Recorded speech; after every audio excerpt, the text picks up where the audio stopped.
বিসমিল্লাহির রহমানির রহিম। আসসালামু আলাইকুম ওয়া রাহমাতুল্লাহি ওয়া বারাকাতুহু। আমার নাম মুর্শিদ উদ্দিন আহমেদ। বাজিতপুর পৌরসভায় আমার বাড়ি, দড়িগাবুটিয়া গ্রামে। আমার বাবাকে নিশ্চয়ই আপনারা চিনেন অনেকেই, আব্দুর রাশিদ কমিশনার। কয়েক বছর আগে তিনি ইন্তেকাল ফরমায়েছেন। তিনি সারা জীবন বাজিতপুরের মানুষের পাশে ছিলেন, জনপ্রতিনিধি হিসেবে কাজ করে গেছেন এবং তিনি একজন মুক্তিযুদ্ধের সংগঠক ছিলেন। আজীবন মানুষের পাশে থেকে কাজ করার চেষ্টা করেছেন এবং কথিত আছে, নিশ্চয়ই সবাই জানেন, তিনি একজন ন্যায় বিচারক ছিলেন। আমি তার সন্তান। বাজিতপুরের প্রতি রয়েছে অনেক দায়িত্ব, কর্তব্য। আমি দীর্ঘদিন বিদেশে থাকি, আপনারা জানেন, লন্ডনে থাকি। সুযোগ পেলেই বাংলাদেশের মাটিতে ছুটে আসি। কখনো বেশ কিছুদিন দেরি হয়, কখনো দ্রুত আসি। আমি আমার এলাকাকে ভালোবাসি, বাংলাদেশকে ভালোবাসি, ভালোবেসেই ভালোবাসার টানেই প্রিয়জনদেরকে দেখার জন্য ছুটে যাই। বেশ কিছুদিন হলো বাংলাদেশের পট পরিবর্তন হয়েছে, রাজনৈতিক পরিবর্তন, তার সাথে সামাজিক পরিবর্তন, মানুষের মনোজগতেও একটি বিশাল পরিবর্তন ঘটে গেছে এই কিছুদিনে। আমি বরাবরই আমার এলাকা বাজিতপুর নিয়ে ভাবি, বাজিতপুর নিয়ে কথা বলি। আমার কাছে যা কিছু অন্যায়, তা সবসময় অন্যায় ছিল। বারবার কথা বলেছি, লিখেছি এবং বিভিন্ন বিষয় নিয়ে প্রশ্ন উত্থাপন করেছি, প্রতিবাদ প্রতিরোধও করেছি অনেক জায়গায়। এখন যেটা অন্যায় সেটাও অন্যায়, আগে যেটা ছিল সেটাও অন্যায়। কাজে আমাদের সবাইকে অন্যায় এবং অবিচারের বিরুদ্ধে সব সময় সোচ্চার থাকতে হবে। আমার এলাকা বাজিতপুর একটি অবহেলিত অঞ্চল। এখানে বারবার অনেকেই নেতা হয়েছেন, ক্ষমতায় এসেছেন, কিন্তু আমাদের বাজিতপুরের উন্নয়ন কল্পে কেউ বিশেষ কোনো ভূমিকা রাখেনি।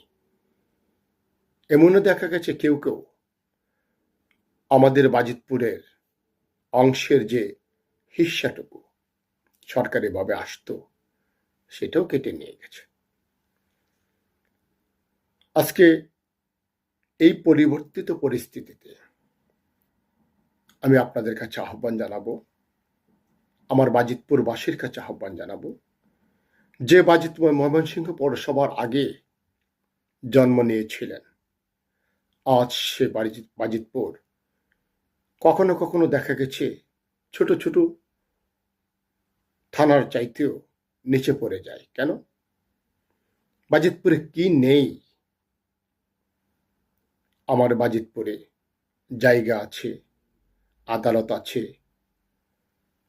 কলেজ আছে, মেডিকেল কলেজ আছে, নদী বন্দর আছে, রেল বন্দর আছে বা জংশন আছে, ডেইরি ফার্ম আছে, পোল্ট্রি ফার্ম আছে, নার্সিং ইনস্টিটিউট আছে, দেওয়ানি আদালত আছে, মৎস্য ভান্ডার আছে। এত সব থাকার পরেও আমাদের বাজিতপুর উন্নয়নের মুখ দেখে না।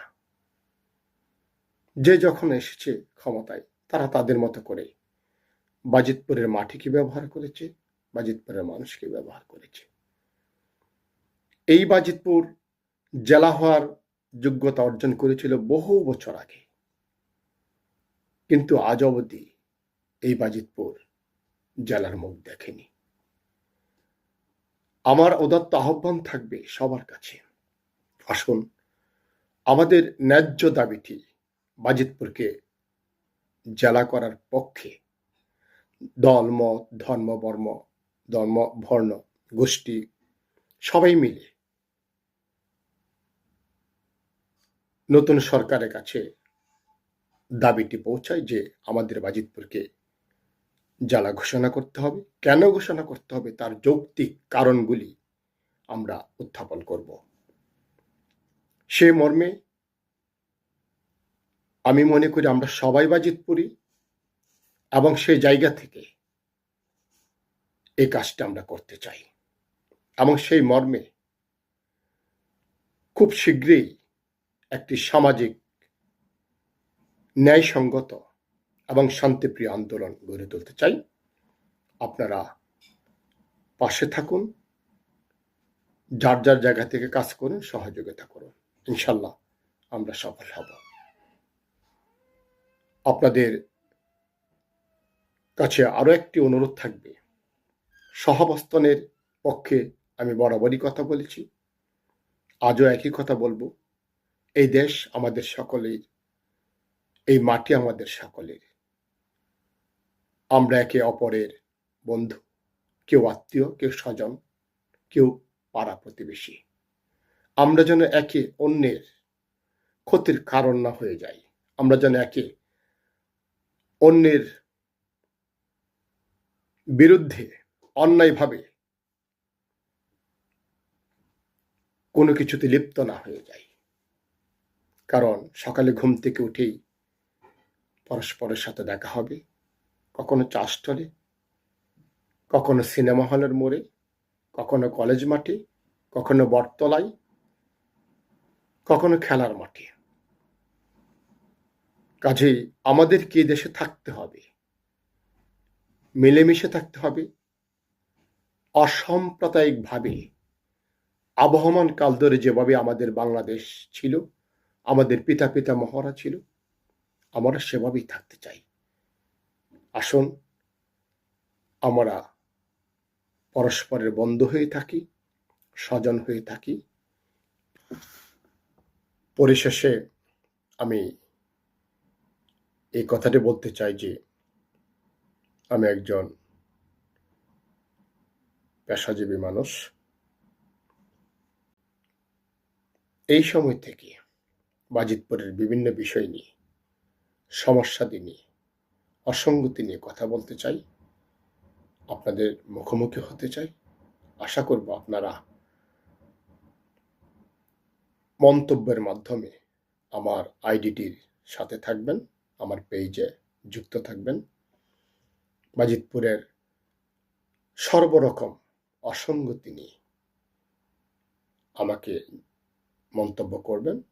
রাস্তাঘাট, মাদকাসক্ত, মাদক, শিক্ষায় অসঙ্গতি, সামাজিক অসঙ্গতি, করণীয়, এই বিষয়গুলো যদি আমাকে আপনারা জানান, তাহলে আমার জন্য আলোচনা করতে সুবিধা হয়। আশা করছি আপনাদেরকে পাশে পাব এবং বাজিতপুর এবং বাজিতপুরের সমৃদ্ধি নিয়ে, ভবিষ্যৎ করণীয় নিয়ে কাজ করতে পারব। আমার দ্বারা যদি ন্যূনতম এই বাজিতপুরের উপকার হয় বা আমি যদি ন্যূনতম কাজে আসতে পারি বাজিতপুরের, সেটা আমাকে জানাবেন। আমি আমার সর্ব চেষ্টা দিয়ে সেটা প্রতিপালন করার চেষ্টা করব। আসুন অবহেলিত বাজিতপুরের জন্য আমরা কাজ করি। মুছে যাক গ্লানি, ঘুচে যাক জরা, অগ্নি স্নানে সূচি হোক ধরা। ভালো থাকুন সকলেই, যুক্ত থাকুন সঙ্গে। খোদা হাফেজ।